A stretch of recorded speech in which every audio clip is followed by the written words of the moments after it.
जय हिंद, वंदे मातरम। नमस्कार साथियों, स्वागत है आपके अपने YouTube चैनल अवतार स्टडी 7054 में। मैं पाल प्रवीण। आज के वीडियो में बात करेंगे सामान्य ज्ञान। सामान्य ज्ञान का प्रैक्टिस सेट 3 है और इससे पहले के प्रैक्टिस सेट हम अपलोड कर चुके हैं, अपने लिस्ट में जाकर के देख सकते हैं। इस वीडियो के माध्यम से हम 25 शानदार प्रश्न कवर करेंगे जो कि आपके एग्जाम के लिए बहुत ही इम्पोर्टेंट है। तो आप सभी लोग वीडियो को पूरा देखिएगा और वीडियो को ज़्यादा से ज़्यादा मित्रों में शेयर जरूर करें।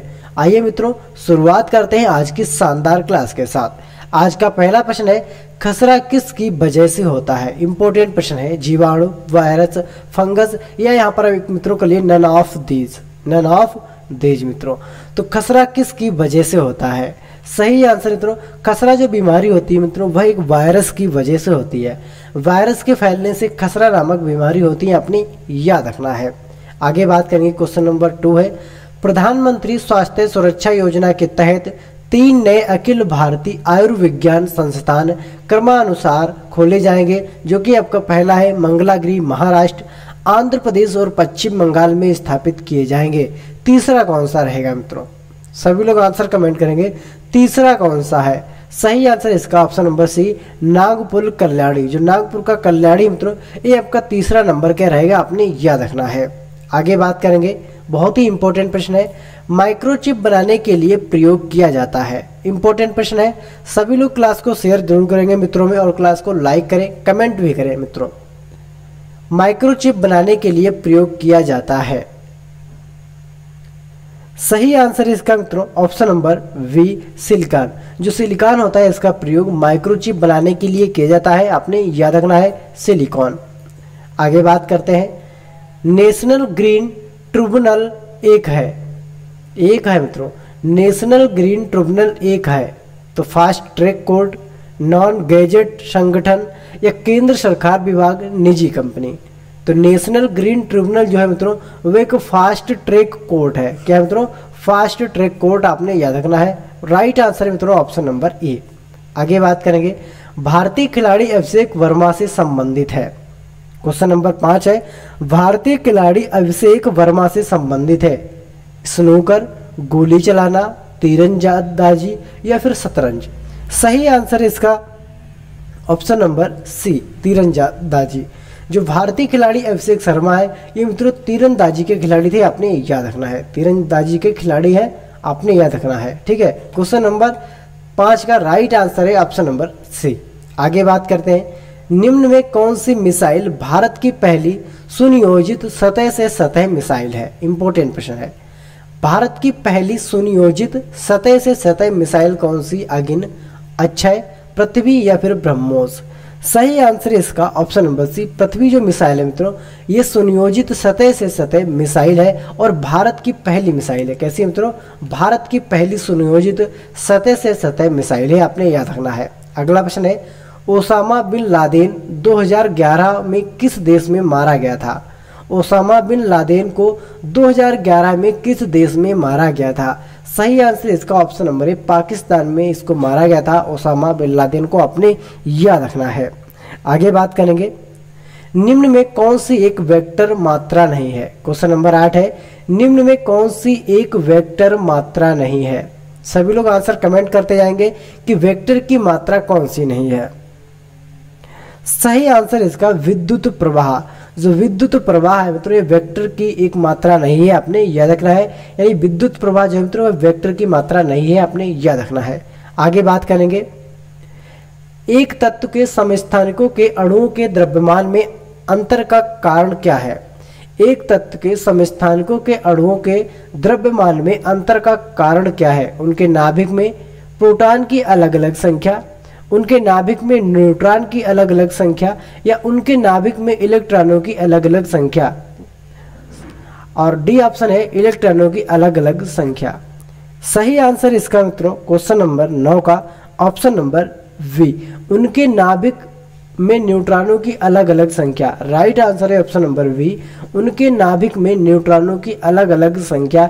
यह समस्थानिक के अणुओं के द्रव्यमान के अंतर के कारण होता है, आपने याद रखना है। आगे बात करेंगे। भारत सरकार ने भारत में नदियों को प्रमुख नदियों के रूप में वर्गीकृत किया है। तो कितनी नदियों को भारत सरकार ने नदियों को प्रमुख रूप में वर्गीकृत किया है? सभी लोग आंसर कमेंट करेंगे। सही आंसर इसका ऑप्शन नंबर डी मित्रों। यहाँ पर भारत सरकार के द्वारा 12 नदियों को प्रमुख रूप में वर्गीकृत किया गया है, आपने याद रखना है। आगे बात करेंगे नोबेल पुरस्कार विजेता 2015 में भौतिक श्रेणी में जिन्होंने खोज की थी कि न्यूट्रॉनों का द्रव्यमान होता है, और वह कौन से वैज्ञानिक है जिन्होंने खोजा था कि न्यूट्रॉनों का जो द्रव्यमान होता है वह कैसा होता है, यहाँ पर बताना है। सही आंसर इसका ऑप्शन नंबर बी तकाकी कजिता और आर्थर वी मैकडॉनल्ड्स। जो तकाकी कजिता और आर्थर वी मैकडॉनल्ड्स है मित्रों, इन्होंने खोज की थी, आपने याद रखना है। ठीक है, राइट आंसर है ऑप्शन नंबर वी। आगे बात करते हैं ऑल इंडिया मुस्लिम लीग की स्थापना कब हुई? इंपॉर्टेंट प्रश्न है। ऑल इंडिया मुस्लिम लीग की स्थापना कब की गई थी? सही आंसर है इसका मित्रों ऑप्शन नंबर ए 1906 में। 1906 में ऑल इंडिया मुस्लिम लीग की स्थापना की गई, आपने याद रखना है, बहुत ही इंपॉर्टेंट प्रश्न है। आगे बात करेंगे सूरज की रोशनी के संपर्क में आते ही हमारी त्वचा सांवली हो जाती है, ऐसा किसकी उपस्थिति के कारण होता है? बहुत ही इंपॉर्टेंट प्रश्न है। सूरज की रोशनी के संपर्क में आते ही हमारी त्वचा सांवली हो जाती है, ऐसा किसकी उपस्थिति के कारण है? सभी लोग आंसर कमेंट करेंगे। सही आंसर इसका ऑप्शन नंबर बी मेलेनिन। जो मेलेनिन है मित्रों, इसके कारण क्या होता है, जब मनुष्य की त्वचा सूरज की रोशनी में आती है तो वह सांवली हो जाती है, आपने याद रखना है। किसकी वजह से? मेलेनिन की वजह से, आपने याद रखना है। अगला प्रश्न है 1998 में खो खो के लिए आखिरी अर्जुन पुरस्कार विजेता थे। बहुत ही इंपॉर्टेंट प्रश्न है। 1998 में खो खो के लिए आखिरी अर्जुन पुरस्कार विजेता थे, तो वह कौन से 1998 में नोबेल पुरस्कार के आखिरी विजेता थे, आपको बताना है। सही आंसर है इसका option number B Shobha Narayan. Right answer है option number B Shobha Narayan 1998 में खो खो के लिए आखिरी अर्जुन पुरस्कार विजेता थे, आपने याद रखना है। आगे बात करेंगे न्यूटन भाभा फंड कार्यक्रम किन की एक संयुक्त पहल थी? बहुत ही इंपॉर्टेंट प्रश्न है। न्यूटन भाभा फंड कार्यक्रम किन की एक संयुक्त पहल थी? सही आंसर है इसका ऑप्शन नंबर वी भारत और ब्रिटेन। इन दो देशों की मित्रों ये पहल थी, भारत और ब्रिटेन की न्यूटन भाभा फंड कार्यक्रम, आपने याद रखना है। आगे बात करेंगे MRI किसका संक्षिप्त रूप है? इंपॉर्टेंट प्रश्न है। MRI किसका संक्षिप्त रूप है, यहाँ पर बताना है। MRI का फुल फॉर्म क्या है? सही आंसर है इसका मित्रों option number B magnetic resonance imaging. Right answer है मैग्नेटिक रेसोनेंस इमेजिंग मित्रों, ये MRI का संक्षिप्त रूप है, आपने याद रखना है।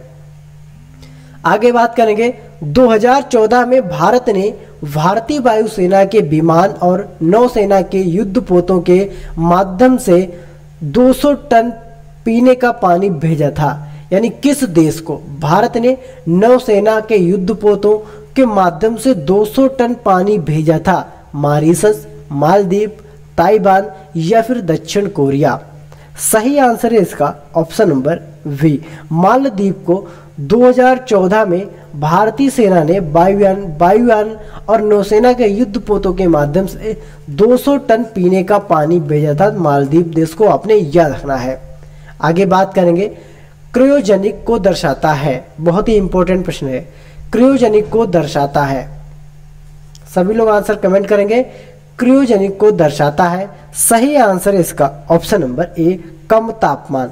कम तापमान आपका क्रायोजेनिक को दर्शाता है, आपने याद रखना है क्रायोजेनिक। ठीक है, कम तापमान को दर्शाता है।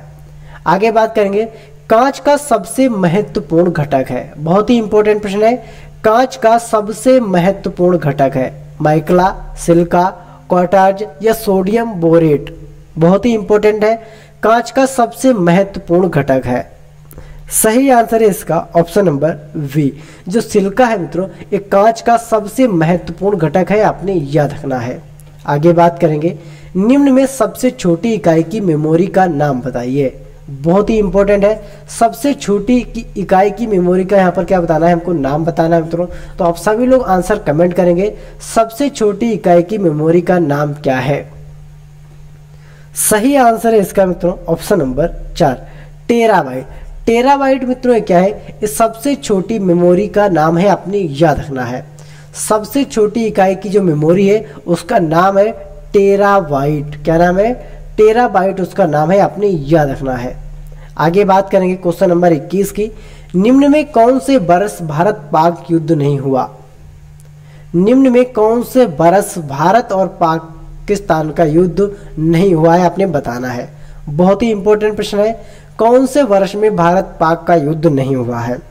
सही आंसर इसका मित्रों 1962 में।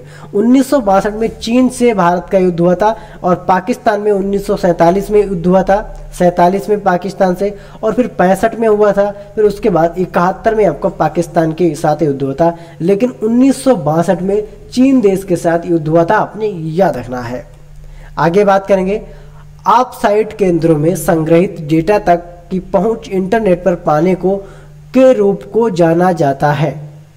Local area network, intranet, cloud computing या ग्लोबल नेटवर्क। बहुत ही इंपॉर्टेंट प्रश्न है। सही आंसर है इसका ऑप्शन नंबर 3, सी वाला जो है क्लाउड कंप्यूटिंग। जो क्लाउड कंप्यूटिंग है मित्रों, इसको जाना जाता है, इंटरनेट पर पाने को क्लाउड कंप्यूटर के रूप में जाना जाता है, आपने याद रखना है। आगे बात करेंगे मित्रों, बहुत ही इंपॉर्टेंट प्रश्न है। पसीने वाली ग्रंथियों मानव शरीर के किस अंग में मौजूद होती हैं। पसीने वाली जो ग्रंथियां मित्रों मानव शरीर के किस अंग में मौजूद होती हैं, आपने बताना है। क्वेश्चन नंबर 23 का सही आंसर है ऑप्शन नंबर डी, वह आपकी त्वचा में स्थित है। जो पसीने वाली ग्रंथियां होती हैं मित्रों, वह आपकी त्वचा में स्थित होती हैं, आपने याद रखना है। आगे बात करेंगे क्वेश्चन नंबर 24 का है, भारत का राष्ट्रीय प्रतीक भारत सरकार द्वारा कब अपनाया गया था। बहुत ही इंपॉर्टेंट प्रश्न है। भारत को जो राष्ट्रीय प्रतीक है वह भारत सरकार के द्वारा कब अपनाया गया था। क्वेश्चन नंबर 24 है, सही आंसर इसका ऑप्शन नंबर मित्रों सी, 26 जनवरी 1950 को। 26 जनवरी 1950 को भारत सरकार का राष्ट्रीय प्रतीक अपनाया गया भारत सरकार के द्वारा, आपने याद रखना है 26 जनवरी 1950 को। आगे बात करेंगे क्वेश्चन नंबर 25 है, पाकिस्तान की राजधानी का नाम बताइए। बहुत ही इंपॉर्टेंट प्रश्न है और आप सभी को इस प्रश्न का आंसर जो है मित्रों कमेंट बॉक्स में देना है। पाकिस्तान की राजधानी का यहाँ पर नाम बताना है। सभी लोग आंसर कमेंट करेंगे और साथ में ये भी बताएंगे कि आपको हमारी क्लास कैसी लगी। अगर आपको हमारी क्लास पसंद आई है तो क्लास को लाइक, शेयर और चैनल को सब्सक्राइब जरूर करें। मिलते हैं अगली वीडियो में, तब तक के लिए जय हिंद, जय भारत।